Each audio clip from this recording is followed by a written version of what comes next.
Bonjour à tous.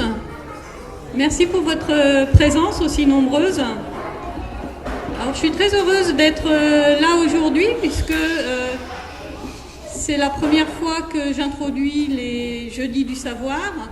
Je suis Anaïg Le Guen et je travaille au CNRS et je viens de prendre la direction du CRIOB à la suite de Serge Plane. Et je suis d'autant plus ravie aujourd'hui qu'il y a dans les rangs Monsieur Bernard Salva, qu'on salue bien fort. Il a été le fondateur du CRIOB, donc je suis doublement heureuse d'introduire cette conférence.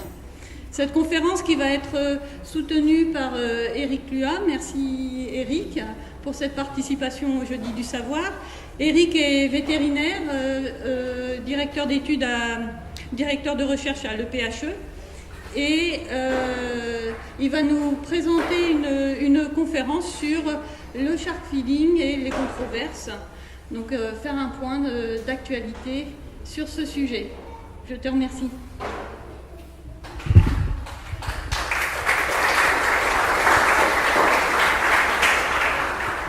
Merci Anaïg. Donc on est ensemble pendant j'espère 45-50 minutes. Enfin en tout cas ma présentation va essayer de durer à peu près ce temps-là. À la suite, évidemment, vous aurez le loisir de poser des questions. Honnêtement, dès que c'est terminé ou même avant, vous pouvez partir hein, si vous avez envie. Je ne me vexerai pas si vous partez avant. Donc, je vais vous parler du shark feeding. Alors, tout d'abord, désolé pour cette terminologie un petit peu anglo-saxonne, quoi. Hein, mais voilà. Je cale la distance, là c'est bon là? Ça va? Voilà.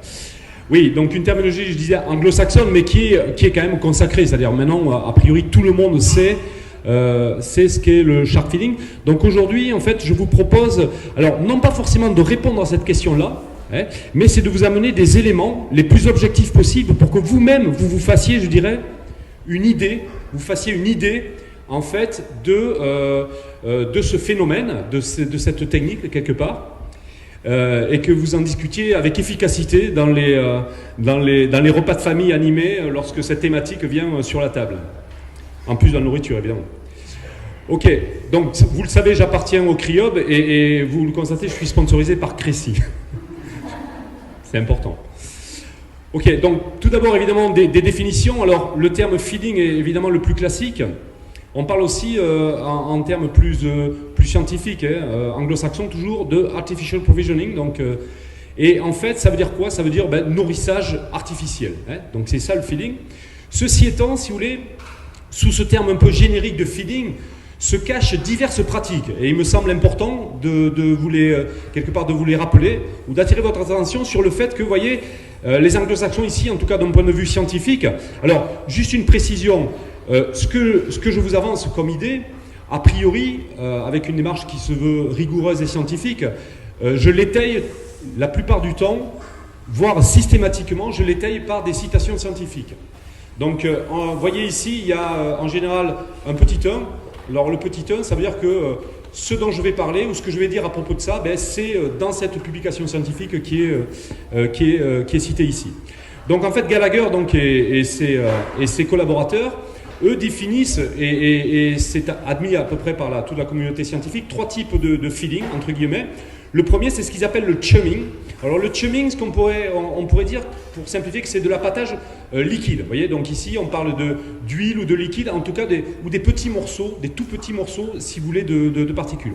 Donc le fait c'est que ce type de feeding, qui est le chumming, en l'occurrence, joue plus sur le stimulus olfactif, c'est-à-dire sur l'odorat, finalement, que sur le stimulus alimentaire. Hein, c'est-à-dire que le requin va venir parce qu'il est attiré par l'odeur, mais ça ne veut pas dire qu'il va pouvoir se nourrir, hein, puisque comme vous voyez ici, tout l'élément est liquide. Alors, il y a ensuite ce que les anglo-saxons appellent le baiting. Le baiting, si vous voulez, c'est l'étape un petit peu au-dessus, en tout cas en termes de support de ce stimulus olfactif. En l'occurrence, là, il ne s'agit plus de liquide, mais il s'agit souvent de morceaux carrément, des têtes de poisson. Hein, vous voyez comme on le voit ici. Alors, ça peut être soit faux, soit vrai. En l'occurrence, ici, ce sont des vraies têtes de thon. L'idée, c'est que, à mon sens, en termes de terminologie française, on reste dans de l'appâtage, dans un cas qui est liquide, dans l'autre cas qui est un petit peu solide. Mais la grosse différence entre ces deux types de feeding, Et le dernier, le troisième, qui est le feeding entre guillemets vrai, c'est qu'il n'y a pas de nourrissage dans ces cas-là, alors que là, il y a un nourrissage. Hein, c'est-à-dire que non seulement on attire le requin par l'odeur, mais ensuite on le récompense, entre guillemets, hein, en le nourrissant. Voilà. Donc ça, c'est juste pour que vous sachiez un petit peu plus précisément de quoi on parle quand on parle de feeding. Alors, quand on parle de feeding, d'un point de vue scientifique et d'un point de vue comportemental, il y a un phénomène qui est vraiment central. Alors, c'est pas le seul, hein, mais évidemment, je ne peux pas être exhaustif parce qu'on pourrait y passer évidemment des heures. Mais il y a un phénomène qui est central, c'est le phénomène d'habituation. Donc, vous avez ici la définition de l'habituation. Et l'habituation, en fait, ça veut dire quoi? Ça veut dire qu'elle va diminuer la réticence, en gros, des animaux sauvages à s'approcher de l'homme. Hein, c'est comme ça qu'on peut le décrire. Vous avez une population d'animaux, dont là, vous voyez, j'ai pris des jolis requins. Ces animaux-là, en situation naturelle, sans stimulus particulier, hein, ils vont se sauver, hein, puisque ce sont de fait des animaux sauvages, ils vont se sauver. Et le processus veut que lorsqu'on utilise un stimulus, alors qu'il peut être olfactif, alimentaire, mais sonore aussi, hein, c'est-à-dire j'aurais pu le mentionner, et d'ailleurs j'ai reconnu dans l'assistance des plongeurs qui ont plus ou moins, je dirais, ou qui pratiquer le feeding ou qu'ils pratiquent, ils savent très bien que les requins n'ont pas besoin du stimulus olfactif. Au seul bruit du moteur, ils sont en général présents parce qu'ils savent associer le bruit du moteur évidemment à ce qui va se passer derrière. Voilà. Donc simplement pour vous dire que on travaille sur cette habituation, comme vous l'avez dit, qui est une diminution graduelle donc de l'intensité et en l'occurrence de cette propension des animaux sauvages à se sauver. Voilà. Alors ici, je vous ai mis cette carte-là qui est issue d'une publication qu'on a fait en 2016 avec un de mes étudiants que je co-dirigeais avec Serge Plane, qui s'appelait Pier Paolo Brenna. Et on a fait ce qu'on appelle une review, c'est-à-dire on a regardé en 2016 à travers le monde où se pratiquait le feeding et surtout on a essayé de synthétiser toutes les données scientifiques qui existaient sur le feeding. Ça c'était en 2016. Donc ce que je vais vous présenter aujourd'hui, c'est à la fois, et ça vous m'en voudrez pas, un focus sur le feeding en Polynésie et même plus précisément quelque part à Moorea, mais avec quand même ce recul à l'international. Et évidemment, vous pourrez me poser toutes les questions si je n'ai pas été exhaustif par rapport aux effets du feeding. Donc vous le voyez ici, je vais pas passer en revue si vous voulez tous les endroits. Alors évidemment vous avez la Polynésie française. Vous voyez ici que l'idée c'est quoi? C'est que on indique les types de feeding. Donc vous voyez la baiting, feeding, hand feeding. Alors on a séparé le feeding du hand feeding. Et le hand feeding, alors évidemment ça veut dire nourrissage à la main. Vous verrez que ce hand feeding, c'est important quelque part de le différencier des autres parce qu'il n'a pas forcément les mêmes conséquences sur les animaux. Donc ça, on y reviendra. Voilà, donc ça c'est vision globale des endroits dans le monde où on pratique le feeding. Alors, pourquoi est-ce qu'on pratique le feeding? Pourquoi est-ce qu'on pratique le feeding? Essentiellement, je dirais, pour des raisons économiques. Faut quand même l'avouer. C'est-à-dire que si on prend le cas ici de la Polynésie, le feeding a commencé dans les années 80 parce qu'à une certaine époque, le corail, l'écosystème corallien avait été très abîmé par les cyclones, par les taraméas.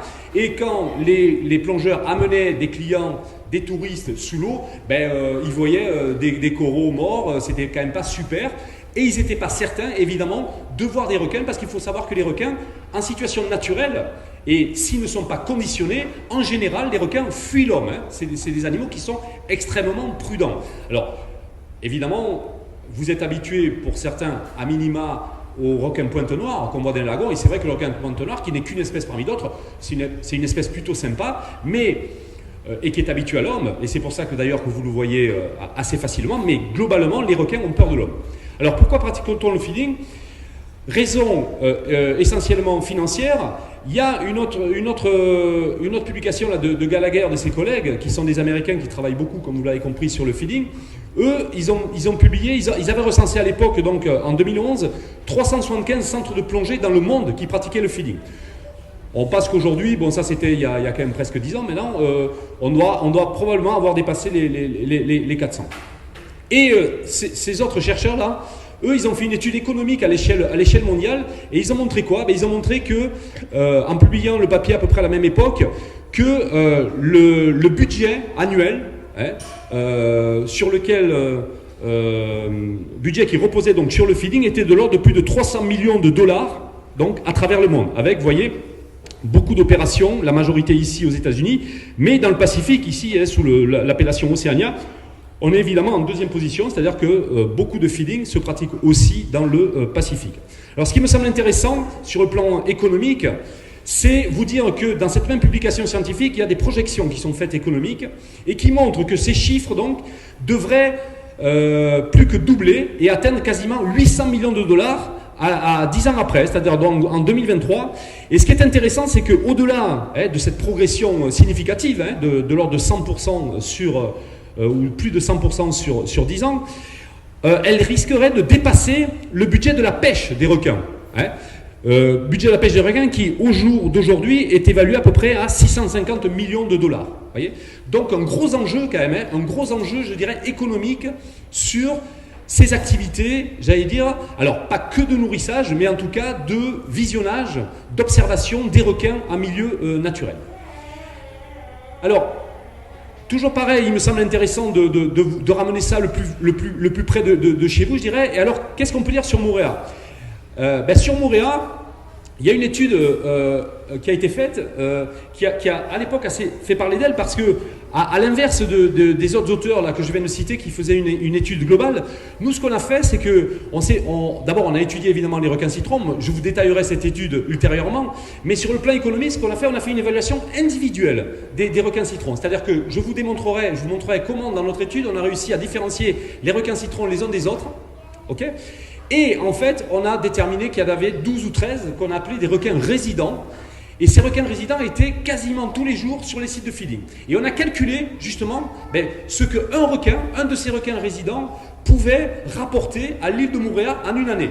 Et vous voyez que c'est quand même pas négligeable, puisqu'en une année, un requin ramène plus de 300 000 dollars à l'économie locale. 300 000 dollars. Si on fait le total de ce que ramènent tous les requins citrons, sachant qu'ici on ne parle que de la plongée sur la pente externe.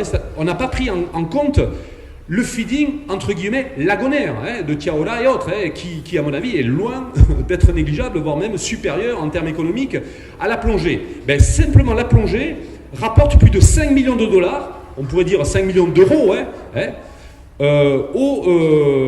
à l'économie de Moorea. Et on a fait un petit calcul aussi, j'allais dire sympa, c'est qu'on s'est dit, un requin citron finalement, un requin citron qui naît à Moorea et qui finit sa vie à Moorea, c'est-à-dire en gros il va vivre une vingtaine d'années, ce requin, combien il rapporte à l'économie locale ? Si on le laisse tranquille et qu'on amène des plongeurs au même rythme qu'on les amenait en 2011 pour le voir, ce requin va ramener plus de 2,5 millions de dollars à l'île de Moorea. Alors évidemment, quand on met ce chiffre-là en perspective à ce que pourrait rapporter un requin citron que vous pêchez, évidemment, c'est pas grand-chose. Un requin citron que vous pêchez, si vous vendiez, chose qui est interdite, soit en passant, la mâchoire, mais ça va avoir rapporté quoi, 40 000 francs. Enfin, tout ça, ce calcul-là, il avait pour but de montrer, si besoin était, à un pêcheur qu'il vaut mieux, finalement, dans le contexte actuel, en particulier de développement de tourisme ici en Polynésie, garder qu'un requin vivant rapporte beaucoup plus qu'un requin mort. Alors après, c'est pas sans soulever, si vous voulez, des questions importantes sur lesquelles je vais revenir au cours de ma présentation. L'idée, c'est de savoir à qui profitent quand même ces bénéfices. Parce qu'évidemment, là, je vous parle de 40 000 francs que toucherait un pêcheur en pêchant le requin. Je vous parle de centaines de milliers de dollars que gagnerait un directeur de centre de plongée. Évidemment, on ne parle pas de la même personne. Ok. Ensuite, ce qui me semble important de vous rappeler, avant de passer au cœur de ma présentation, qui sont évidemment les effets du feeding sur les animaux, c'est le contexte un petit peu juridique de la Polynésie ou un historique rapide. Ce qu'il faut savoir sur le feeding, c'est que le feeding a été réglementé à partir de 2006. Il me manque d'ailleurs une diapositive, je m'en aperçois maintenant, vous m'en excuserez. Il a été réglementé à partir de 2006. Pour ceux qui le savent, pour faire simple, à partir de 2006, le feeding était interdit dans les lagons et dans les passes, jusqu'à 1 km du centre de la passe. Et il était autorisé en pente externe, d'accord ? À plus de 1 km de la passe. Ça n'a pas empêché, entre nous soit dit, entre 2006 et les années qui ont suivi, évidemment, le feeding en plongée de se développer, à Moorea, Bora Bora, Tahiti, mais le feeding lagonaire interdit, c'est aussi, entre nous soit dit, développé. Ça veut dire quoi ? Ça veut dire que la loi n'était pas appliquée et il n'y a rien de pire qu'une loi qui n'est pas appliquée. En 2014, face à cette situation où il y avait une loi qui n'était pas appliquée, donc qui voulait dire quelque part que la loi ne correspondait probablement pas aux enjeux, en 2014, il y a un groupe de travail qui a été mis en place, que j'ai eu l'honneur, moi, de co-présider avec une responsable donc, du ministère du Tourisme. Vous voyez que c'était un groupe de travail sous l'égide à la fois de la Polynésie et donc des services de l'État, qui associait évidemment des services publics à la fois français et polynésiens, mais aussi la société civile, avec des communes, des clubs de plongée et autres, c'est-à-dire en gros les acteurs ou des représentants de ces acteurs dans tout ce qui pouvait toucher au feeding. Qu'est-ce qui s'est passé? La première question que ce groupe de travail a posée, ou s'est imposée, je dirais, et qui est légitime, c'était de dire, dans la situation actuelle où le feeding est à certains endroits interdit, il est fait quand même, à d'autres endroits il est autorisé, il est fait, mais ça pose quand même des problèmes, c'est polémique, posons-nous la question de savoir est-ce que la Polynésie est pour ou contre le feeding? Est-ce que la Polynésie est pour ou contre le feeding? Ça a été la première question que ce groupe de travail, donc, multilatéral, s'est posé.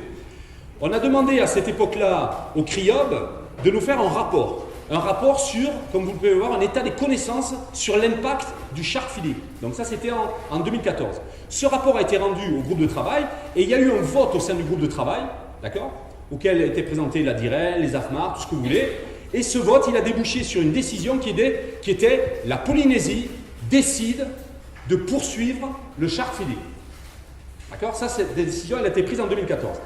À la suite de ça, et à partir du moment où la décision était oui, le groupe de travail a dit ok, bien maintenant on va étudier dans quelles conditions et comment rendre cette activité durable. Ça donc c'était en 2014. Je ne suis pas là pour perdre trop de temps sur cette historique. Ce que vous devez savoir, c'est qu'entre-temps, on s'est aperçu que ce qu'on voulait faire comme travail dépassait le cadre des requins et qu'on pouvait y associer les raies, les oiseaux, les anguilles, les bénitiers, et c'est devenu un groupe de travail écotourisme animalier.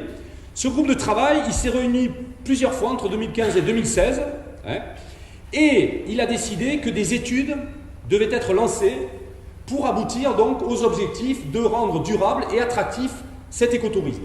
Donc il y a en fait 3 études qui étaient prévues en 2016, vous voyez, entre janvier et août. Donc il y en a cette étude-là ou ces 2 études-là, elles ont pu se dérouler. Une a eu trait à décrire le secteur de l'écotourisme animalier, donc elle est disponible, c'est un rapport du CRIOB, si ça intéresse certains professionnels, pourquoi pas. Et une autre étude s'est attachée au volet culturel, c'est-à-dire à la dimension culturelle chez les animaux qui étaient utilisés dans l'écotourisme. Il devait y avoir une deuxième étude qui, elle, devait élaborer une charte. Malheureusement, il y a eu un changement, je dirais, de gouvernement en 2016, et je dirais que tout ça est tombé un petit peu à l'eau, c'est le cas de le dire. Et en l'occurrence, en 2017, encore une fois pour aller rapidement, il y a un nouveau code de l'environnement qui est sorti, un petit peu du chapeau, je dirais, quelque part, avec une interdiction totale du feeding. Voilà, donc ça c'est la loi. C'est la loi, interdiction totale du feeding, en faisant évidemment fi de tout le travail qui s'était déroulé les 3 années précédentes pour travailler sur les conditions de durabilité de l'activité du feeding. Aujourd'hui, et encore une fois, c'est un petit peu des bruits du couloir, mais a priori ça devrait arriver, il semble qu'il va y avoir des dérogations à cette loi d'interdiction, des dérogations pour pratiquer le feeding à certains endroits, voilà, de Polynésie. Voilà. Bon, le fait est, c'est que ce qui est intéressant, en tout cas moi du point de vue scientifique, c'est nous de faire des études pour éclairer les décisions. Non seulement vous éclairer à vous pour être pour ou contre le feeding, c'est le propre de cette présentation, mais surtout éclairer les pouvoirs publics. Donc, je vous mentionne juste au passage qu'il y a cette étude-là sur l'approche culturelle donc, des animaux dans le feeding, qui devait devenir un livre, malheureusement, il n'a jamais été imprimé, parce que changement de gouvernement. Le fait est, c'est qu'il existe en PDF, et ce qui est intéressant dans ce livre, c'est qu'à la fin, il y a des fiches, vous voyez, sur tous les animaux impliqués dans l'écotourisme, avec un petit peu de biologie, et surtout l'importance culturelle, avec des références donc, vous voyez, aux dimensions de totems, et autres. Bref, je ne passe pas trop de temps là-dessus, je vous dis simplement que ces fiches, elles existent, et elles seront bientôt en ligne donc, sur le site du CRIOB. Ça me semble intéressant à la fois pour les professionnels, parce qu'honnêtement, quand on suit les professionnels dans leur activité écotouristique, on avait décidé dans ce groupe d'écotourisme animalier que la culture devait vraiment être développée, c'était vraiment un atout, quoi. Et on entendait des choses, moi j'ai entendu des choses qui n'étaient pas forcément vraies sur on va dire la dimension culturelle, donc autant dire des choses qui sont vraies, les choses qui sont vraies elles ont été compilées ici sur chaque fiche par un anthropologue qui a une connaissance très poussée je dirais de la culture polynésienne, donc autant raconter des choses vraies parce que c'est aussi intéressant que des choses inventées. Voilà, donc ça c'était juste un petit aparté. Passons maintenant au cœur de la présentation, qui sont les études que nous, on a menées ici, à partir de 2005, au CRIOB, sur le feeling. Parce qu'évidemment, notre point de vue à nous scientifiques, c'est de dire, voilà, si cette activité humaine est autorisée, ben nous, scientifiques, on va se mettre du point de vue des animaux, on va prendre la défense des animaux et on va se poser toutes les questions que les animaux, entre guillemets, pourraient se poser, pour voir si le feeding ne va pas altérer leur biologie, à la fois individuelle et collective. C'est vraiment ça, nous, notre position, c'est de prendre la défense, quelque part, des requins. Alors, un petit peu de l'homme aussi, parce que, et comme vous le savez, dans le feeding, il y a aussi une dimension, j'y reviendrai, de risque, de morsure, d'accord. Mais je dirais que le cœur de notre action, c'est plutôt l'animal. Donc, qu'est-ce qu'on a fait? Pour étudier le feeding et les animaux, ben, on a fait ce qu'on appelle de la photo-identification. Voilà. Donc là, je vous ai mis un requin. Alors, comment on photo-identifie un requin, surtout un requin citron, qui a une couleur plutôt homogène, Vous voyez, il n'a pas de tache, il est plutôt jaune, jaunâtre. Et c'est pas forcément facile de distinguer un requin citron d'un autre requin citron. C'est plus facile quand il y a des raies, comme le requin tigre, ou quand il y a des taches, comme sur le requin blanc. Bref, nous, qu'est-ce qu'on a fait sur le requin citron? On a défini 4 types de critères. Premier critère, le sexe. Bon, ça, on a beau être un requin citron, on arrive à voir ce que c'est. Est-ce que c'est un mâle, est-ce que c'est une femelle? C'est-à-dire, s'il y a ce qu'on appelle ici des ptérygopodes, bon, vous savez peut-être qu'il y en a 2 chez le requin, donc ça, ce sont les appendices sexuels mâles. S'il y en a 2, ben, c'est un mâle, et s'il n'y a pas de ptérygopodes, c'est une femelle. Donc déjà, le sexe. Deuxième chose, la taille. La taille. Alors la taille, évidemment, c'est pas toujours facile d'évaluer la taille d'un requin. Quand on ne connaît pas, en général, on a tendance à un petit peu surévaluer la taille. Mais avec un bon coup d'œil, les professionnels et même beaucoup de moniteurs, qui ne sont pas forcément scientifiques, mais très bons plongeurs naturalistes, savent très bien évaluer la taille des requins. Donc là, on évalue la taille totale, la longueur totale des requins, c'est-à-dire du bout du museau jusqu'à l'extrémité de la queue. Ensuite, on a regardé des marques, ce qu'on appelle des marques durables. Donc là, je vous ai par exemple matérialisé une encoche. Une encoche, c'est-à-dire une perte de matière. Alors dès lors qu'il y a perte de matière, le requin il va pas être capable de recréer la matière. C'est quand même pas un insecte ou un arthropode. Donc il ne va pas forcément recréer de matière, donc il va garder cette encoche-là. Donc c'est une marque durable. Et elle, on pourra s'en servir évidemment pour reconnaître le requin. Après, il y a, et ça c'est par ordre d'importance, du plus important vers le moins important, il y a les marques non durables. Bon là, je vous ai mis une tache blanche. Alors il faut savoir que les taches sur les requins, comme sur d'autres animaux, ça va, ça vient. C'est pas toujours très fiable. Voilà. Donc voilà, on a utilisé la photo-identification. Donc qu'est-ce qu'on a fait? On a suivi les requins qui venaient sur les sites de feeding, et en particulier sur le site d'ici, là, le site d'Oponou. Et donc on a regardé, donc je vous ai mis ici des exemples très concrets. On a regardé, on a pris en photo, vous voyez, un exemple d'encoche. Voilà, là c'est le bout, vous voyez, de la pectorale qui manque. Donc ça c'est clair que ça, le requin va le garder toute sa vie. Là, c'est ce qu'on appelle l'encoche subterminale là, qui est juste en dessous de l'extrémité de la queue. Il faut savoir qu'elle est souvent très différente d'un requin à l'autre. Elle est plus ou moins grosse, plus ou moins droite, plus ou moins... voilà, donc ça, on a regardé ça aussi. Bon, et là, je vous ai pris un exemple de tache. Vous voyez cette tache noire. Mais là, la tache noire, il y a des chances qu'au bout de quelques années ou quelques mois, elle disparaisse. Voilà. Et donc, qu'est-ce qu'on a fait? Mais pour chaque requin, on a noté, côté droit, côté gauche. Bon, ici, c'est une femelle, puisqu'il n'y a pas de ptérygopode, vous voyez. On a noté à chaque fois ce qu'il y avait. Et... au passage, on s'est quand même aperçu, à force d'observer comme ça les animaux quasiment tous les jours, et ce même pendant des années, que les requins avaient une cicatrisation absolument exceptionnelle. Donc là, il y a vraiment quelque chose. Je ne sais pas si vous avez suivi, parce que ça fait un peu de bruit dans la presse, là, des chercheurs américains ont réussi à compiler tout le génome du requin blanc. Et aujourd'hui, on est capable d'expliquer pourquoi les requins, justement, ont la particularité, alors je ne vais pas vous l'expliquer ici, ont la particularité de cicatriser très rapidement. Le fait est, c'est que ça, on ne sait pas vraiment comment ça se passe, malgré tout. Et croyez-moi que si on savait comment ça se passe, ça pourrait beaucoup aider l'homme d'un point de vue, je dirais, médical. Vous avez ici l'exemple d'une dorsale de requin citron, vous voyez, c'est le loron dorsal ici, qui est déchiré sur plus de 20 cm en octobre. Regardez 2 mois après, c'est quasiment recollé, et regardez 1 an après, on ne voit plus rien. Voilà, bon, c'était juste un petit aparté. Qu'est-ce qu'on a fait? On a compilé toutes ces données-là dans un tableau, vous voyez, avec les critères 1, critères 2, critères 3. Et on a donc 36 requins différents qu'on a pu suivre pendant 5 ans. Donc vous voyez, F02, F c'est pour femelle, M c'est pour mâle. Donc on a 20 femelles et 16 mâles. Vous avez ici des histogrammes qui vous montrent la taille des animaux, la distribution de taille. Donc vous voyez que la taille la plus courante pour les animaux qu'on a observés, suivis, c'est entre 2,70 m et 2,90 m. Vous voyez, c'est là que vous avez un maximum d'animaux.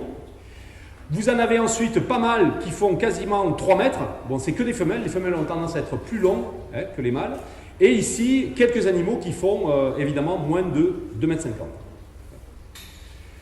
Qu'est-ce qu'on a vu en observant ces animaux, sachant que notre effort d'échantillonnage, ça a été quasiment 1000 plongées pendant 44 mois. Donc c'est vraiment un gros effort d'échantillonnage. C'est le fait, d'ailleurs vous avez déjà peut-être vu passer son nom, d'un plongeur, je dirais naturaliste d'exception, qui s'appelle Nicolas Buret, qui travaille actuellement sur Mouléa, qui a fait d'ailleurs son diplôme PHE donc, sur les requins citrons. Et Nicolas donc nous a aidé par sa connaissance intime de chaque requin individuellement à mieux comprendre comment ça se passait. Et qu'est-ce que vous voyez ici? Vous voyez en fait, chaque point c'est un requin différent. Alors F c'est les femelles, M c'est les mâles. Et qu'est-ce qu'on a fait? On a regroupé ces requins à la fois par le nombre de fois où ils venaient à chaque fois sur le site de feeding, mais aussi on regardait avec qui ils étaient. On regardait les associations entre requins, ce qu'on appelle les affinités. Et ça nous a permis quoi? Ça nous a permis de définir en fait 5 groupes de requins différents. Les premiers, on les a appelés les requins résidents. Et vous voyez, il y en a 13 sur 36. Donc en gros, c'est 30% à peu près. Un tiers des requins, ils sont résidents. Donc c'est tous ces requins-là. Résidents, ça veut dire quoi? Ça veut dire qu'ils viennent souvent. Ils sont souvent sur le site de feeding. D'accord? Un autre groupe, on l'a appelé absent. Absent pourquoi?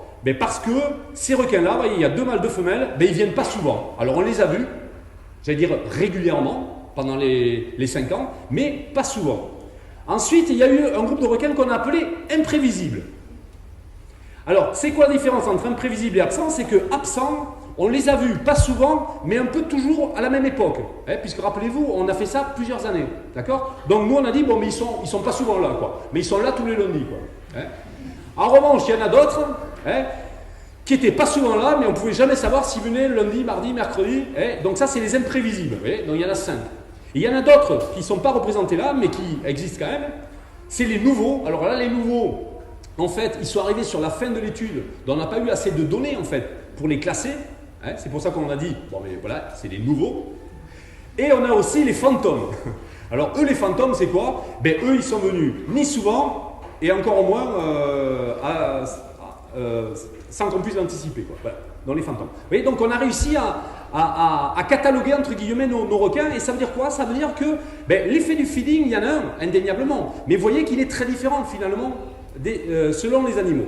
Alors pour vous montrer cette différence selon les animaux, je vais vous prendre un autre exemple, qui est une autre étude qui est plus récente, qu'on a fait cette fois-ci à Tahiti.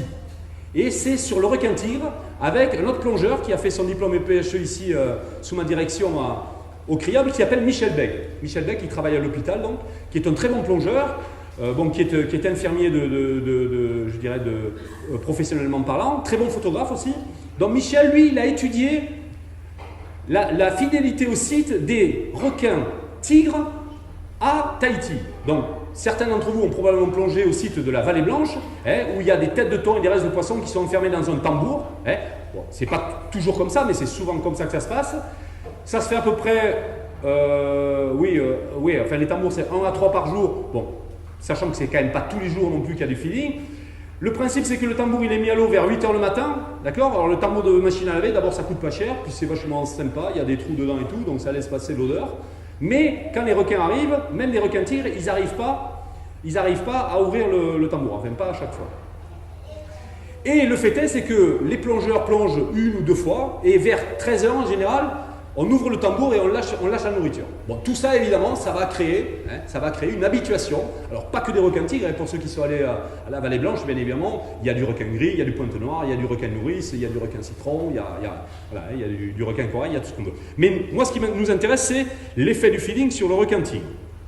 Et donc, pour étudier l'effet du feeding, on a aussi fait de la photo-identification. Donc là, on a travaillé évidemment sur les dorsales. En particulier, vous voyez, les dorsales, elles sont très abîmées chez les tigres. Donc, si vous voulez reconnaître un tigre, regardez de suite la dorsale. Surtout sur les tigres âgés. Pourquoi? Parce que les mâles mordent les femelles pendant le coït et ils emportent des morceaux. Et vous voyez, il y a très rarement une dorsale qui ressemble à une autre.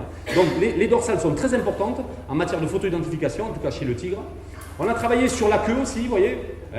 Alors ça, c'est pour montrer que c'est la même queue. Et justement, vous voyez, l'encoche sous-terminale, bon, mais là, elle y est, sauf qu'il n'y a aucun appendice. Hein, vous voyez. Donc, mais ça, c'est évidemment le même tigre, vous voyez, à 4 ans d'intervalle. On le reconnaît grâce à la même queue.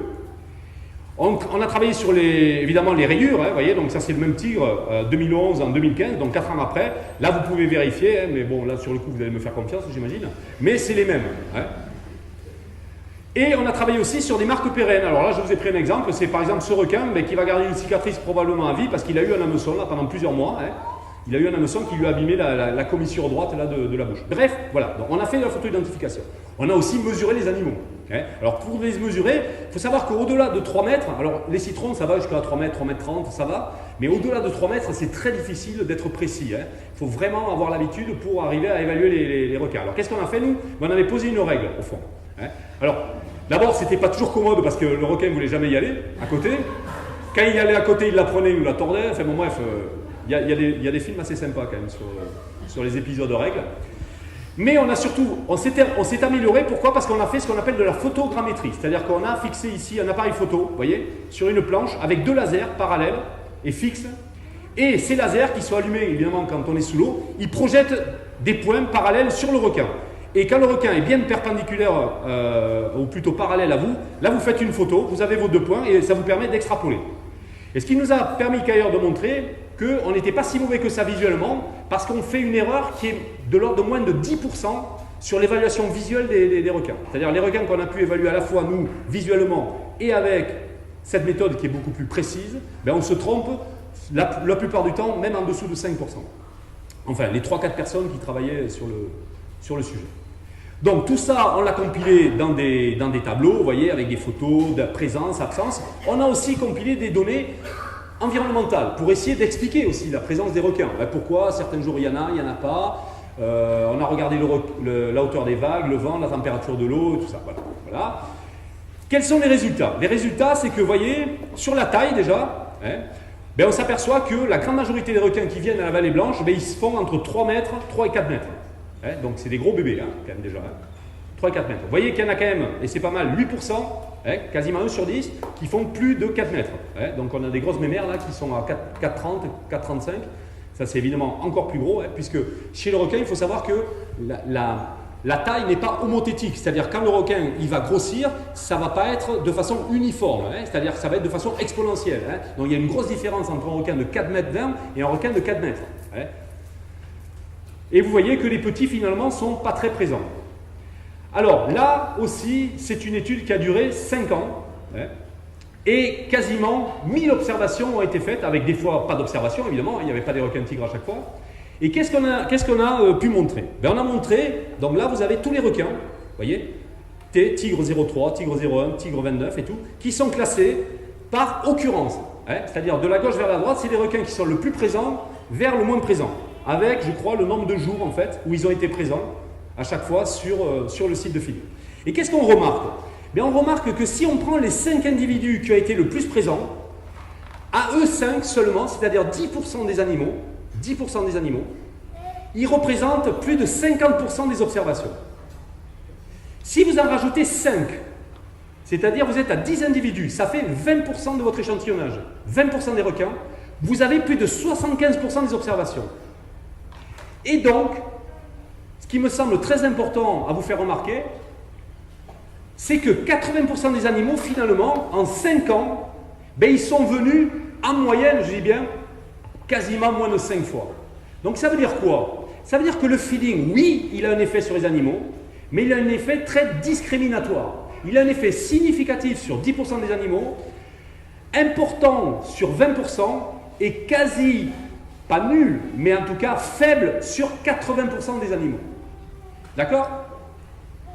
Ensuite, qu'est-ce qu'on a pu montrer? On a pu montrer qu'il y avait une saisonnalité très forte sur la présence des tigres, qui est liée donc, alors on peut appeler ça de la saisonnalité, ou ça peut être lié probablement aussi au facteur qui est la température de l'eau. Donc vous voyez que c'est inversement corrélé. En gros, les requins tigres, ils arrivent au mois de mai et ils repartent en novembre. Et donc il y en a beaucoup moins évidemment entre novembre et avril.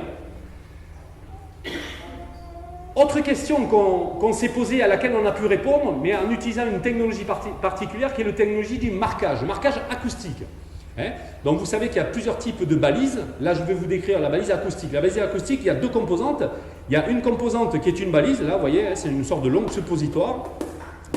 Et cette balise émettrice, donc elle émet, on la pose sur le requin. Alors il y a deux modalités pour la poser. Soit on la pose en externe, et certains d'entre vous ont peut-être vu des requins en citron se balader avec un fil sur le dos avec ce suppositoire là. Là, ça veut dire que la balise a été mise à l'extérieur. Personnellement, je ne suis pas trop pour, parce que je trouve que c'est à la fois pas joli et c'est pas efficace, parce qu'il y a du fouling qui se met dessus. Donc au bout de 6 mois, ça ne marche pas, alors que la batterie du truc, là, ça tient 7 ans. Donc vous voyez, c'est quand même une perte en ligne super importante. Moi, je préfère le mettre en intrapéritonéal. Donc ça veut dire qu'il faut attraper l'animal, mais on l'ouvre, on lui met ça, on le referme, on fait les choses proprement. C'est très bien toléré par le requin. Hein. Et voilà, c'est beaucoup plus efficace. Bref, dans l'acoustique, il y a deux composantes. Il y a l'émetteur d'un côté, donc qui va émettre une certaine longueur d'onde toutes les 2 minutes, et à côté de ça, il y a un récepteur. On appelle ça un verre d'eux qu'on met sous l'eau. Donc pour ceux qui sont à la Vallée Blanche ou d'autres, vous avez peut-être vu ça sous l'eau, alors essayez de le laisser en place, et ne le piquez pas parce que ça vaut de l'argent, mais vous n'arriverez pas à le revendre. Hein. Et ce récepteur, quand le requin passe dans un rayon de 200 à 300 mètres, comme un portail sur l'autoroute, bip, ça capte votre numéro et vous savez quel requin a été présent. Bref, nous, on a équipé 12 requins comme ça, hein, avec des balises acoustiques sur le site de feeding à la Vallée Blanche. Et ça nous a permis de montrer quoi? Ça nous a permis de montrer qu'en fait, le conditionnement était très fort. C'est-à-dire que la question qu'on pouvait se poser, c'est qu'on leur donne à manger, comme je vous l'ai dit, entre 8h et 13h, mais qu'est-ce qu'ils font le reste du temps? Est-ce qu'ils viennent voir s'il y a à manger? Est-ce qu'ils viennent pas ou pas? Entre nous soit dit, les requins, ils ne s'emmerdent pas. Hein. Ils viennent que quand il y a à bouffer. Hein, puisque vous le voyez ici, hein, vous avez les occurrences des bips, hein, et vous voyez qu'en gros, les requins, ils sont là quand, vers 8h le matin. Hein, il y en a qui ont faim, ils arrivent un peu avant. Hein. On leur donne à bouffer là, ça bouffe, et puis derrière, à 15h, il n'y a plus personne. Hein. D'accord? Donc, ça veut dire qu'il y a quand même un très fort conditionnement, en tout cas qui s'applique, n'oubliez pas, aux 10% de requins qui, eux, viennent régulièrement. D'accord? Ensuite, on s'est dit, à long terme, finalement, qu'est-ce que ça fait comme effet sur les requins?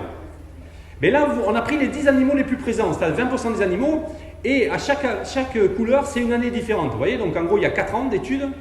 Et la première année, ça doit être 2012, je pense.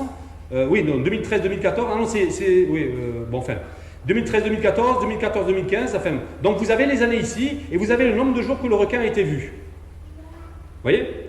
Alors évidemment, c'est assez variable, finalement, en fonction des requins.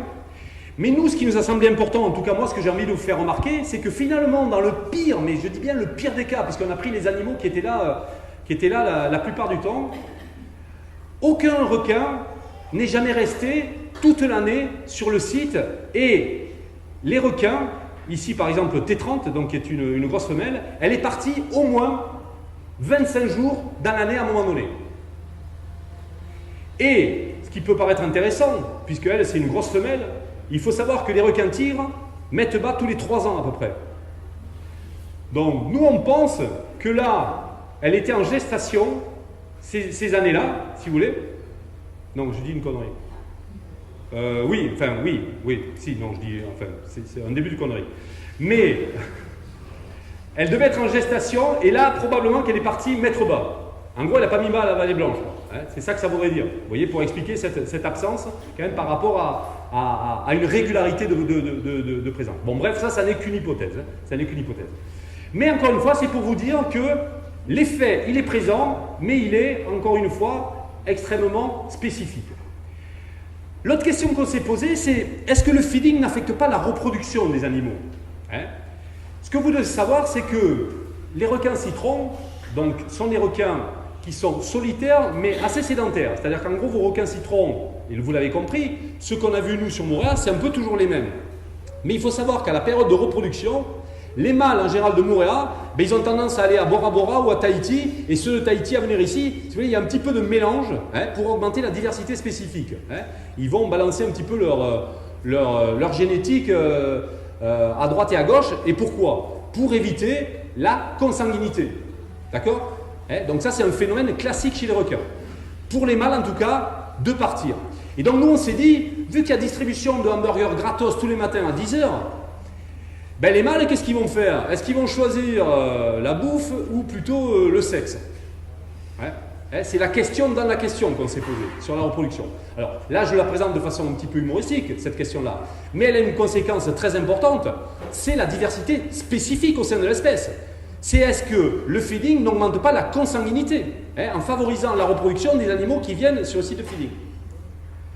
Donc pour répondre à cette question, reprenons rapidement l'étude sur les récalcitrants. Vous vous rappelez de ce schéma avec le comportement différencié selon les requins. Ça, c'est une chose qu'on a montré, mais qu'est-ce qu'on a montré d'autre? On a montré, alors ça c'est quand même pas, c'est un point négatif, c'est qu'au fil des années, les animaux avaient beau s'absenter à certains moments, globalement ils avaient tendance à rester plus. Donc on a quand même un effet du feeding au fil des années qui est de plus en plus important. Donc ça c'est quelque chose qu'il faut surveiller. D'accord? Vous voyez cette courbe là, ça augmente légèrement le taux de résidence de tous vos requins. Mais voyez ici, donc ici évidemment c'est la présence, là c'est les mois, et là c'est le nombre de requins, c'est le nombre de requins présents sur le site de feeding. Vous voyez? Et vous voyez qu'il y a des variations évidemment. Mais à quoi elles correspondent ces variations?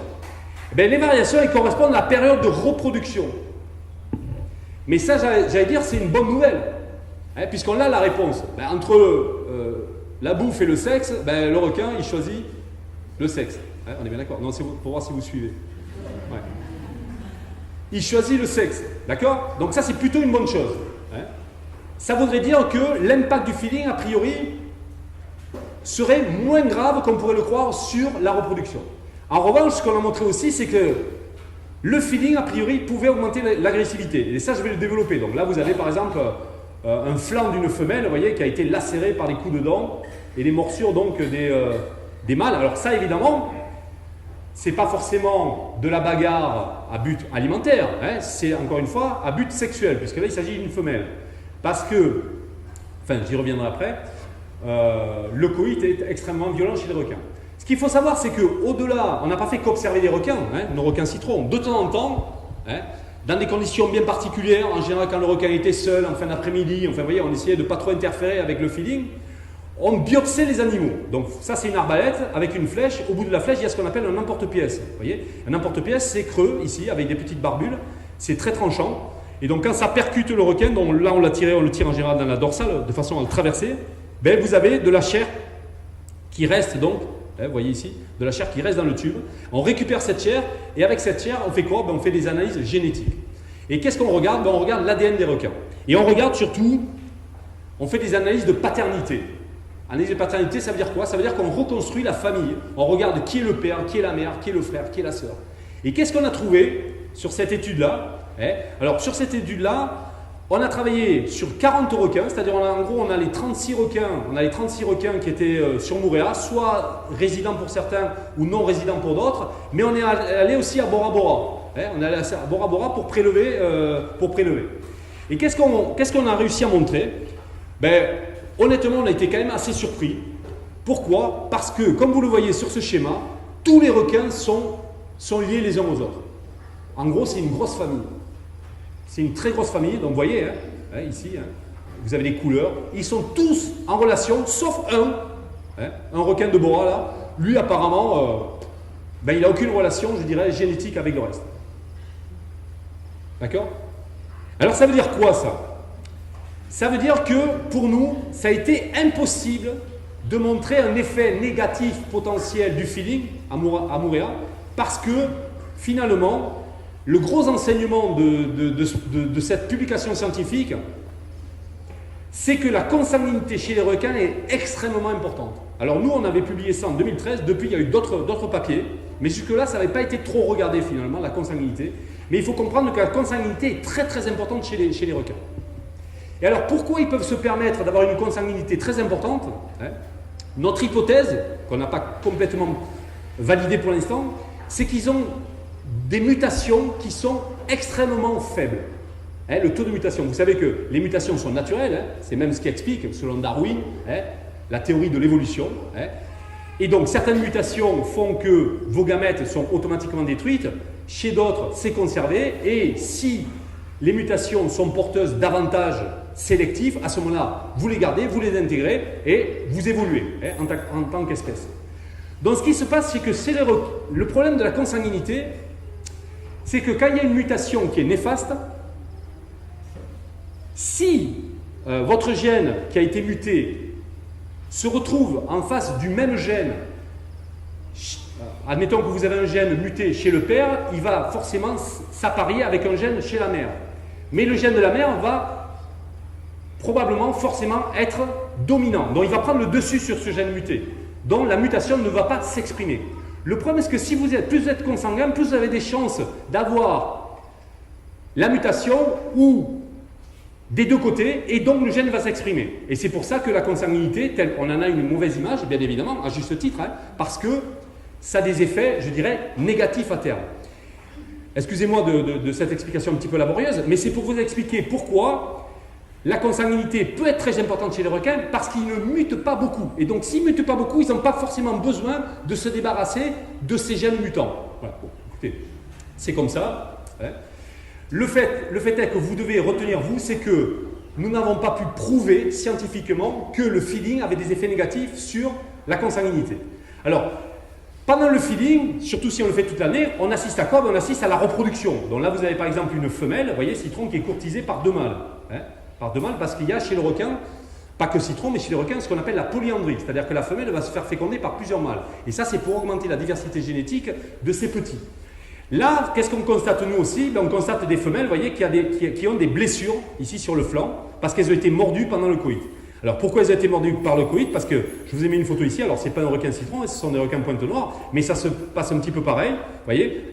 Donc vous avez ici le mâle qui a saisi la femelle par la pectorale, qui a réussi donc à copuler avec elle, et avant de l'attraper ici, il va la mordre un petit peu partout, dans les branchies et tout, et ça donne ça. Alors ça, j'allais dire, c'est naturel, donc nous on y a assisté, c'est pas un problème. Où ça pose problème, c'est quand vous avez cette agressivité un petit peu naturelle liée à la reproduction, mais que se rajoute la compétition pour le feeding, c'est-à-dire pour la nourriture, et en particulier chez les mâles. Je vous ai montré deux mâles qui essayaient de courtiser la femelle, donc autant vous dire qu'ils en arrivent à se foutre des peignets de temps en temps, laisse-moi le passage, c'est moi le plus beau et le plus fort. Alors déjà, ils font ça en situation normale pour se reproduire, et si en plus vous leur mettez de la bouffe, alors là, carrément, c'est un degré supérieur. Et donc, on a prouvé, nous, que si on continue à feeder pendant la période de reproduction, alors que les animaux viennent sur le site du feeding, ça donne des résultats. Là, je vous ai mis une petite photo, en noir et blanc, où il y a un plongeur là, qui s'est fait mordre la main par un mâle, parce que les mâles, ils sont plus énervés pendant la période de reproduction. Ce qui veut dire d'ailleurs que nous, dans notre papier scientifique, on avait suggéré aux autorités polynésiennes d'arrêter le feeding en septembre et octobre pendant la période de reproduction, pour éviter évidemment ce genre de situation. Autre problème, puisque là vous l'avez compris, on est un petit peu dans les problèmes de morsure, autre problème, c'est le nourrissage à la main. Et là, carrément, sur le nourrissage à la main, qu'est-ce qu'il faut savoir? Il faut savoir que quand le feeding il a commencé dans les années 80, ici en Polynésie, il a commencé, je dirais, de façon un peu positive ou intelligente. Qu'est-ce qu'on faisait? On prenait une tête de thon et on la mettait sous une patate de corail. Alors évidemment, là, c'est un peu artificiel parce que la tête de thon, elle n'a rien à faire là. Enfin, c'est nous qui l'avons amenée. Mais le requin, il n'est pas là, il ne le voit pas. Donc qu'est-ce que vous faites? Vous planquez votre tête de thon, vous reculez de 10 mètres et vous attendez. Le requin, il sent quoi? Il sent du thon. Bon, du thon, à la limite, il en mange, c'est normal. L'odeur, c'est normal. Il arrive, il cherche un moment, où est-ce qu'elle est la tête, où est-ce qu'elle est. Vous le regardez. Au bout d'un moment, il trouve où est la tête. Il la ramasse et il s'en va. Là, si vous voulez, où je dis que c'est, entre guillemets, intelligent, voire acceptable, c'est que le requin a du mal à faire le lien entre la tête de thon et vous. Sauf s'il est là quand vous la mettez, la tête de thon. Mais en général, vous pouvez vous arranger pour qu'il ne soit pas là. Le problème, c'est que ce qu'il faisait là, dans les années 80 et 90, ça a ensuite changé. On a commencé à mettre la nourriture dans des cages. Alors, la cage, l'avantage, c'est que le requin n'accédait pas à la nourriture de suite. Donc, évidemment, ça le faisait rester plus longtemps. Toujours, et ça, évidemment, c'est toujours pour améliorer le produit, entre guillemets, touristique. Tant que le requin mord la cage parce qu'il y a de la boue dedans, à la limite, c'est pas très grave. Où c'est devenu un petit peu plus problématique, c'est quand on a arrêté carrément la cage, ou alors on a pris les têtes de thon dans la cage pour les donner à la main au requin. Alors là, bien évidemment, n'importe qui se rendrait compte que le requin, il a vite compris que ce truc-là qui faisait des bulles et qui avait des appendices là, sur lesquels il n'y avait pas de plastique, mais des fois il y avait de la bouffe au bout, c'était quand même vachement intéressant. Et le résultat de ça, c'est quoi? C'est ça, quoi. C'est un clac. C'est des requins qui arrivent et qui vous bouffent la main. Alors, ils vous mordent la main, pas pour se nourrir sur un humain, bien évidemment. Simplement parce qu'ils associent évidemment la main à de la nourriture, surtout si vous n'avez pas de dents, et que le requin citron a une vision monochrome, c'est-à-dire que lui, il ne distingue pas les couleurs. Donc, honnêtement, une main rose comme ça, visuellement en noir et blanc, c'est pas très loin de la tête de thon. D'ailleurs, vous le voyez, là, noir et blanc, on ne voit pas trop la différence. Voilà. Qu'est-ce que je vais dire là-dessus? J'ai perdu le fil. Oui, évidemment, donc le requin. Ah oui, oui. Vous avez probablement vu dans les journaux la morsure de 2013 sur un touriste canadien, qui avait d'abord fait le malin, avait dit ouais, moi je me suis fait mordre par un requin, j'en suis sorti vivant, c'est super. Ça avait fait le tour sur internet et tout. 6 mois après, il portait plainte contre Top Dive parce que soi-disant il avait du mal à bouger, j'imagine, un petit doigt, et il demandait 1 million d'euros à Top Dive. Bon, en fait, ça c'est pour l'anecdote. Où je voulais en venir, c'est que ce que vous avez peut-être lu dans la presse et qui était, à mon sens, des sottises, c'est qu'on avait dit, ah ben oui, mais le plongeur, il avait une montre qui brillait, donc le requin, il a vu le reflet, donc il a mordu. Non, pas du tout, pas du tout. Enfin, à mon sens, ça n'a rien à voir. J'ai analysé ce cas-là. Si vous voulez, le Canadien, qui n'était pas forcément un bon plongeur, et Dieu sait s'il y en a, il avait du mal à s'équilibrer. Donc au lieu, si vous voulez, de gonfler la stab pour se maintenir au même niveau que les 4 autres plongeurs, sachant qu'il était avec un moniteur, qu'est-ce qu'il faisait? Il se servait des mains pour faire parachute un petit peu. Et donc il recrée, sans le savoir, le petit, il vient manger.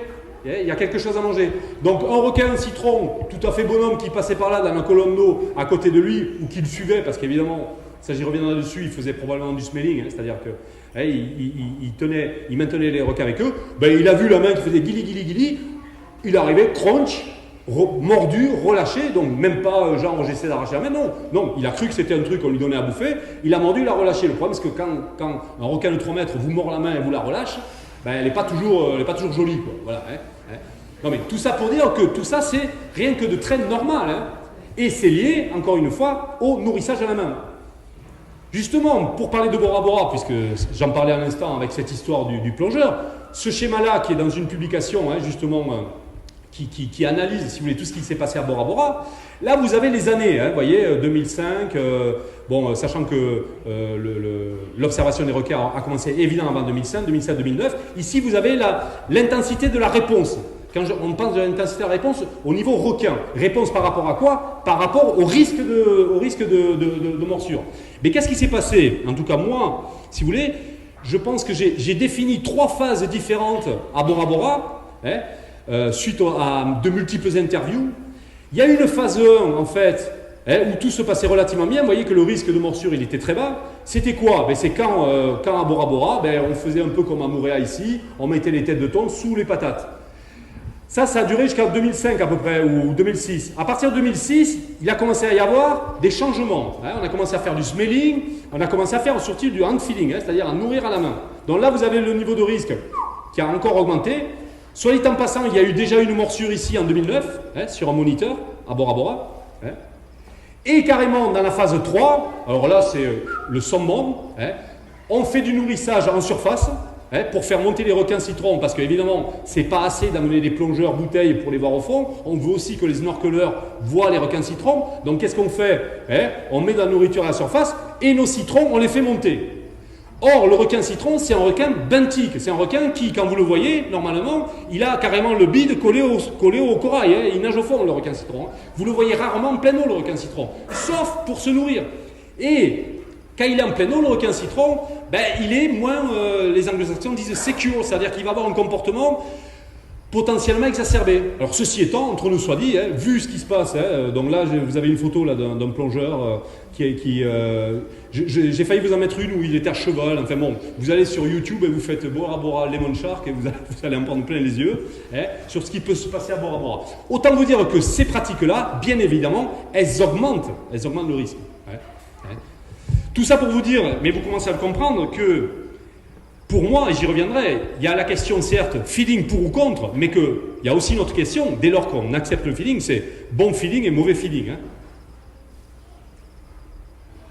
Est-ce qu'il y a un risque pour les autres usagers de la mer? Parce que ça aussi, hein, c'est une réflexion que font souvent les gens. Ah, ils font du feeling, donc ça va augmenter le risque sur les autres usagers de la mer. Ce que je viens de vous montrer, c'est quoi? Je viens de vous montrer que quand il y avait du feeling, dans certaines conditions, il y avait un risque de morsure. Mais le risque de morsure, il est pour qui? Ben, il est la plupart du temps pour les feeders, pour les plongeurs. Soit les plongeurs, surtout qui donnent à manger, soit les touristes qui sont à côté, avec mon histoire du Canadien. Mais tout ça, ça reste un petit peu en famille, je dirais. Hein, c'est-à-dire que je suis dans une activité qui est le feeding. Ok, dans le cadre du feeding, il y a effectivement des risques. Je viens de vous les décrire. Et pourquoi ça arrivait? La question maintenant, c'est en dehors du feeding, à côté du feeding, je suis surfeur, je suis kitesurfer, je suis nageur. Est-ce que moi, j'ai un risque? Parce qu'il y a du feeding à côté. La réponse dans l'état actuel des connaissances, c'est non. Il n'y a aucun risque. Et pour vous le prouver, on va passer en revue 3 cas de requin.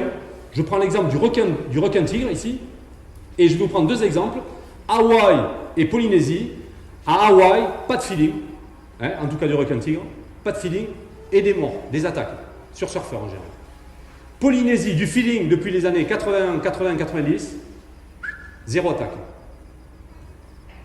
Requin blanc, Basse-Californie, Mexico, là, hein, où il y a le cage diving et tout ça, donc on feed le requin blanc, aucune attaque. Californie, hein, pas Basse-Californie, hein, là on est aux USA, un peu plus haut, Californie, pas de feeding, des attaques. Requin bulldog, hein, vous savez, c'est le salaud là qui est à La Réunion, requin bulldog. À La Réunion, pas de feeding, des attaques. Fidji, dans le Pacifique, du feeding depuis les années 90, à Benga en particulier, 60 requins bulldog, tous répertoriés. Il y a eu des études, comme ici sur le citron, ils ont fait la même chose à Benga. 60 ils ont répertorié, aucune attaque. Non, je vous dis ça parce que à un moment donné, moi je suis allé à La Réunion pour les conseiller sur la façon de gérer, et d'ailleurs je vais y revenir rapidement, leurs problèmes d'attaque, et j'ai dit il faut faire du feeling. Et là on m'a dit mais oh le Zor là, il est complètement barjot lui. Il est complètement barjot le Zor. On a des attaques et il nous dit qu'il faut faire du feeling. Et moi j'ai dit bah oui, mais il est où le lien entre les attaques et le feeling? Il n'y en a pas. C'est un fantasme complet. Alors là, sur les requins, s'il y a bien des fantasmes, j'allais dire, ou s'il y a bien des fantasmes, c'est sur les requins. Je continue sur le requin bulldog, parce que c'est quand même... Il n'est pas commun le requin bulldog. Mexico, Playa del Carmen. Vous en avez entendu parler peut-être, enfin ceux qui sont plongeurs en ont entendu parler. Du feeding. Aucune attaque mortelle. Brésil, Pernambuco là ici. Pas de feeding. Des attaques mortelles. Hotspot des attaques dans les années 90-2000. Hein? Pour être honnête, et je tiens à l'être, et je suis même obligé en étant scientifique, il y a du feeding aux Bahamas, et il y a eu un mort avec un requin bulldog, hein, il y a 3-4 ans de ça. Simplement, c'est un gars qui s'est fait mordre dans le même contexte que je disais, que j'expliquais tout à l'heure, un peu une morsure de confusion. Il s'est fait mordre un mollet et il est mort d'hémorragie externe.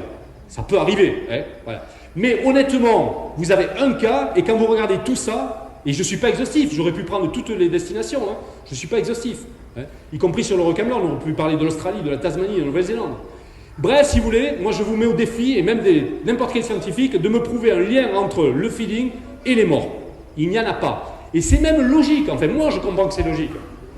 C'est même logique, parce que le requin ne se trompe pas. C'est ça le problème, c'est qu'on pense que les requins se trompent. Hein, on pense ça depuis des années, et en fait c'est nous qui nous trompons en pensant ça. Polynésie française, je vous prends un autre exemple, pour enfoncer le clou.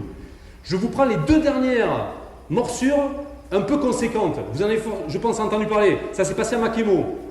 Le premier cas, c'est quoi? C'est en 2016, un pêcheur sous-marin, violente attaque de requin gris. Entre nous soit dit, c'est le mec qui avait tiré sur le requin. Hein.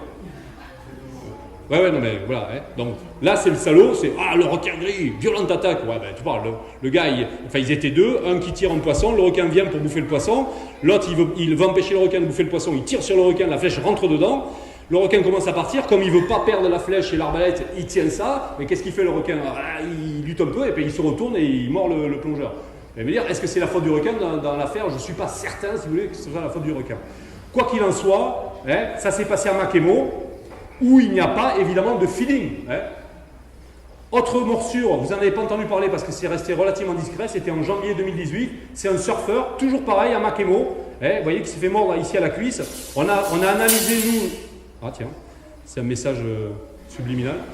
On a analysé, si vous voulez, à la fois la forme de la blessure, on a même retrouvé un morceau dedans. Bref, c'est un requin citron et là, c'est une morsure territoriale. Mais bon, encore une fois, quelle que soit l'espèce, quel que soit le type de morsure, c'est à Makemo. Et à Makemo, il n'y a pas de feeling.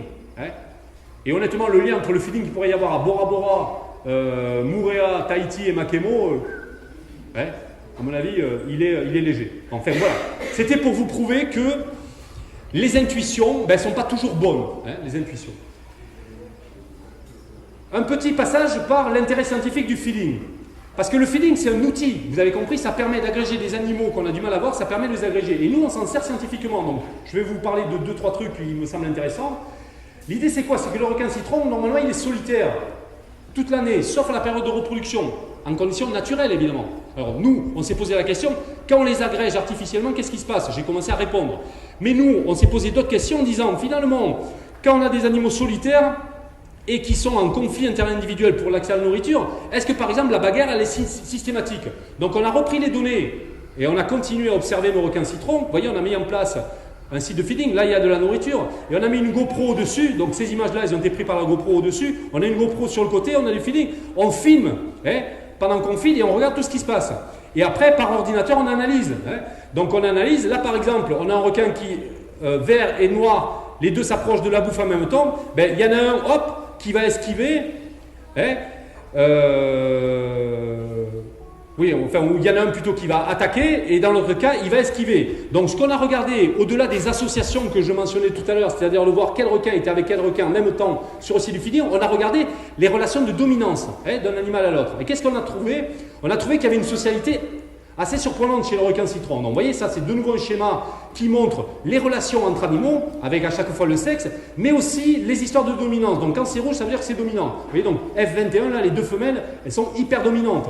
F30 un peu moins, jaune évidemment, c'est pas dominant. Donc, on a vu qu'il y avait évidemment des relations de dominance, mais ce qui était assez surprenant, alors ça, c'est pas surprenant. On a vu aussi que plus les requins étaient nombreux, plus les interactions négatives se produisaient. C'est-à-dire qu'en gros, quand il y a 3 requins, il y a quelques frictions une fois tous les quarts d'heure, et puis quand il y en a 7, 8, il y a des frictions évidemment plus souvent. Ça, à la limite, c'est pas surprenant, on pouvait s'attendre. Mais ce à quoi on s'attendait pas trop, c'est que les attributs morphologiques n'étaient pas prépondérants dans la hiérarchie. C'est-à-dire qu'on pensait, et moi le premier, pour avoir même publié un papier sur la hiérarchie entre animaux pour l'accès à une carcasse de baleine, en général, c'est les gros qui font peur aux petits. C'est un petit peu ça la loi de la jungle. Chez les requins, c'est peut-être un peu comme chez l'homme d'ailleurs aussi, pour ceux qui ont vu les films de Bruce Lee. Finalement, c'est autant le caractère qui compte finalement que la taille. Donc ça, c'est quand même assez nouveau. Et ce qu'on a trouvé aussi, c'est une intelligence sociale chez le requin, parce que là, encore une fois, on pense que le requin, voilà, c'est gentil, et c'est des vieux animaux, mais c'est un peu des robots, ils font tous la même chose. Non, pas du tout en fait. Et ils ont surtout une intelligence sociale incroyable. Alors, qu'est-ce qu'on a montré? Je vous montre un exemple. En situation 1, vous avez le requin A qui prend le dessus sur le requin B. D'accord? Après, vous avez une deuxième situation, c'est que le requin A lui-même est dominé par un autre requin, le requin C, mais en présence du requin B. Mais sans que le requin B soit mêlé. Simplement, c'est en sa présence. Et ça, c'était pas forcément prévisible. Dans la situation où le B va rencontrer le C, il a appris que comme C, il a foutu sur la gueule à A, c'est même pas la peine d'essayer, quoi. Vous voyez? Donc il y a ce qu'on appelle des indices sociaux. On appelle ça des indices sociaux. Le requin se dit, c'est pas la peine que j'aille au carton, puisque moi déjà l'autre il a pris le dessus, l'autre, enfin voilà. Et donc on parle d'intelligence sociale, et c'est quand même, moi je trouve assez sympa, comme information. En plus, je me suis quand même fait chier avec les schémas et tout. Non, mais c'est vrai. Non, mais c'est sympa. Juste un dernier point sur une approche économique. Il y a, si vous voulez, une notion qui est très importante, pas que pour les requins, mais pour les récifs, pour la nature en général, c'est ce qu'on appelle la valeur économique totale. La valeur économique totale d'un bien, que ce soit une patate de corail, que ce soit un requin, elle peut se diviser en valeurs d'usage et valeurs de non-usage. Les valeurs d'usage, c'est quoi? Ça peut être des valeurs d'usage directes, consommateurs. C'est-à-dire que C'est direct, pourquoi? Parce que j'attrape mes requins, je les vends, donc je gagne de l'argent. Mais c'est consommateur, je tue les requins. Vous avez des valeurs d'usage indirectes qui veulent que les requins sont dans le milieu, et quand il y a des requins dans le milieu, il y a beaucoup de poissons. Donc plus il y a des requins, plus il y a des poissons. Donc c'est la valeur d'usage indirect des requins. C'est pour ça qu'il faut garder les requins dans les écosystèmes pour aussi avoir des poissons pour les bouffer. La valeur d'option, c'est quoi? La valeur d'option, c'est ce que je vous disais sur la cicatrisation des requins, ou alors sur des principes actifs qui sont présents chez le requin. Si on flingue tous les requins comme on est en train de le faire actuellement, on ne découvrira jamais comment les requins sont capables de cicatriser 3 fois plus vite que l'homme et comment ils sont capables de s'auto-vacciner, alors que nous on ne sait pas. On est obligé de se vacciner contre la grippe et contre tout ça. Les requins, ils n'ont pas besoin de se vacciner. Ils s'auto-vaccinent. Les valeurs de non-usage, vous les connaissez, c'est les valeurs culturelles, religieuses, patrimoniales. Donc là, évidemment, c'est difficile de mettre un prix dessus, mais ça existe, surtout en Océanie. Où je voulais en venir, c'est qu'on a, nous, notre valeur d'usage direct non consommateur. C'est quoi? C'est le requin. C'est-à-dire que je gagne de l'argent avec le requin, mais sans le tuer, je le garde vivant. Et donc, nous, on est là-dessus. D'accord? On est là-dessus quand on parle de shark feeding ou de tourisme d'observation. Donc, moi, je dis ça, si on le fait, ça a une valeur. Et si on veut le faire de façon durable, qu'est-ce qu'il faut faire? Alors, pour que quelque chose soit durable, il y a ce qu'on appelle les 3 piliers de la durabilité. Les 3 piliers de la durabilité, c'est quoi? Si quelque chose est durable, il faut que ça ait un impact économique, mais il faut que ça ait aussi un impact écologique et un impact social. Il faut qu'il y ait les 3 valeurs. Moi, ce que je dis, c'est qu'aujourd'hui, y compris dans le tourisme, avec ou sans feeding d'ailleurs, l'économie, on n'a pas de mal à l'avoir, cette valeur économique totale. On l'a même calculé, nous, vous vous rappelez, je vous ai dit que moi, les requins citrons, ils ramenaient 5 millions d'euros par an à l'économie de Montréal. Mais à mon sens, ils ne les ramènent pas forcément comme il faudrait. Parce que certains en profitent, mais d'autres n'en profitent pas. Ou en tout cas, n'en profitent pas de façon durable. Et moi, je voudrais juste vous sensibiliser à quelque chose dont l'écologie et le social, pour l'instant, ça n'existe pas. Et moi, je dis, c'est pas durable. Et pour que ça devienne durable, qu'est-ce qu'il faut faire? Il faut passer par un concept qui est le paiement pour services écosystémiques. Vous avez entendu parler des services écosystémiques. Service écosystémique, ça veut dire quoi? Ça veut dire que la nature, elle rend des services à l'homme. Mais là, le service, c'est quoi? C'est que le requin, en existant, en étant vivant, il rend service à l'homme. L'homme s'en sert pour gagner de l'argent. Ça, c'est bien. Mais là, pour l'instant, ça va que dans un sens. Et moi, je dis que si on met en place des industries qui sont basées sur le maintien d'un requin vivant à un endroit donné, l'argent qui est généré par ça, il ne doit pas servir qu'à, entre guillemets, faire le bonheur des moniteurs de plongée ou du club de plongée. Ça doit aussi servir à pérenniser l'encadrement scientifique pour surveiller les effets délétères sur les animaux, c'est ce qu'on fait, pour surveiller les effets délétères sur les écosystèmes, ou pour maîtriser les effets délétères sur l'homme, c'est-à-dire prouver qu'il faut arrêter le land-feeding. Je vous dis ça pourquoi? Parce que nous, scientifiques, on est obligés de courir derrière le fric pour travailler sur les requins. Alors que c'est pas comme ça que ça devrait marcher. On devrait nous payer, je dirais, enfin nous payer, pas nous directement, mais nous donner les moyens de travailler sur les requins. C'est-à-dire que moi, si Eric Clua, aujourd'hui, j'avais pas envie de travailler sur les requins, mais personne ne travaillerait sur les requins ici à Montréal. Enfin, je ne suis pas forcément le seul d'ailleurs, mais bon. Encadrement scientifique, ensuite, compensation financière pour l'objectif social. Moi je dis que ça devrait servir à quoi une partie de l'argent? À rémunérer les pêcheurs, parce que c'est bien beau, on dit aux pêcheurs, ah oui, il ne faut plus pêcher le requin citron parce qu'il a beaucoup de valeur pour le touriste. Mais le pêcheur il te dit, t'es gentil, mais moi qu'est-ce que j'y gagne? Il doit y gagner quelque chose. Les artisans qui vendent des dents de requin, mais lui aussi, on lui dit, ah ben non, t'as plus le droit de vendre des dents de requin parce que le requin il est protégé et il sert à l'écotourisme. Et le gars il dit, alors qu'est-ce que je fais moi? Mais lui il devrait toucher une partie. Ou alors on pourrait l'utiliser pour améliorer l'image du requin aussi auprès du grand public. Non, c'est cool, non? Dernier point, on pourrait aussi l'utiliser dans l'objectif économique, au-delà, si vous voulez, du fait de rapporter de l'argent directement, en promouvant par exemple la Polynésie, et le fait que la Polynésie soit un sanctuaire, chose que personne ne sait. Alors en Polynésie, on ne le sait pas trop, moyennement, et à l'extérieur, je dirais encore moins. Alors que les Maldives, Palau, tout le monde sait que c'est un sanctuaire. Bref, voilà. Je vous dis simplement que ce que je vous ai raconté, si vous voulez, il y a des textes qui existent, que j'avais publiés en français dans le bulletin des pêches, là. Donc c'est un sur le nourrissage artificiel, vous voyez, pour ou contre, l'autre sur les paiements pour services écosystémiques. Donc ça, si vous voulez, je peux vous donner des références et vous pouvez y accéder. Pour ou contre le feeding, c'est la dernière diapo, hein, ça y est. Pour ou contre le feeding. Ah mince, ça s'est mal passé. Ouais, bon, désolé. Bon, c'est pas grave.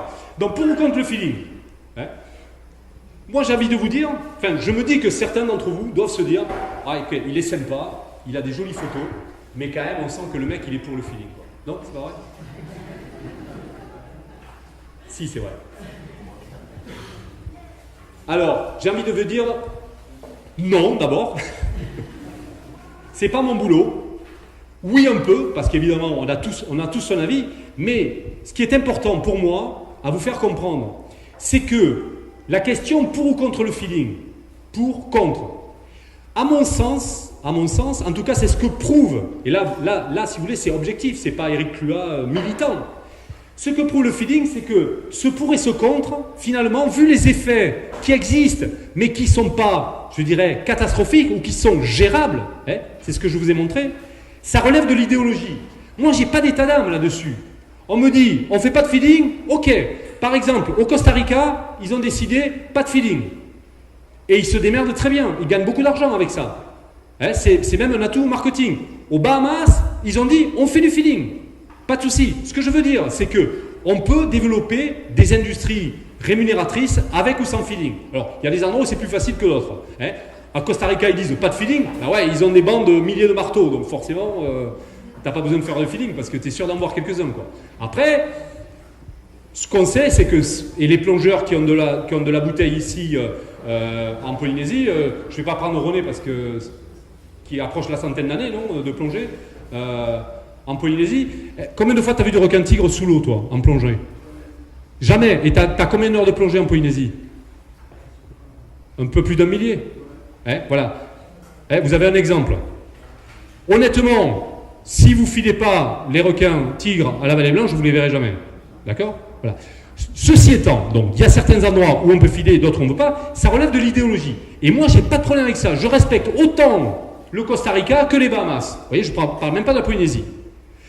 Maintenant, ce qui est important, c'est à partir du moment où, comme nous on l'avait fait en 2014, ou alors comme c'est en train de venir ici, mais on a fermé la porte, mais on est en train de réouvrir la fenêtre, le feeling est interdit, mais peut-être qu'on va l'autoriser, hein, ouais, c'est la situation de la Polynésie. Moi je dis que là, la question qui se pose, c'est quoi? C'est, en matière de science et de gestion, quel type de feeling? Est-ce qu'on fait du feeling qui se veut, je dirais, durable et acceptable, ou est-ce qu'on laisse faire, comme ça a été le cas entre 2006 et 2014, du feeling qui est contre-productif, à la fois parce qu'il est dangereux et pour plein de raisons. Et donc pour moi, c'est ça l'enjeu. C'est là-dessus que je voulais attirer votre attention, sachant que la question, si, dès lors qu'on autorise le feeling, c'est plus celle-là, on est bien d'accord, c'est celle-là, avec ce que je vous ai dit en termes de paiement pour services écosystémiques, et en espérant que ceux qui vont sortir vainqueurs de tout ça, ça reste quand même les requins. Ouais, on est d'accord. Voilà. Donc, je voulais remercier quand même ces gars-là, dont vous en connaissez certains qui sont des collaborateurs, dont Nicolas Buret, Joanne Mourier, Pierre-Paolo Brena, Serge Plane, bon là il était jeune, hein, et Michel Bègue. Si vous en savoir plus, j'ai un site internet. Alors surtout le plus important, pour que je puisse continuer à être sponsorisé par Crécy, Instagram, Facebook et surtout plein de likes. Merci.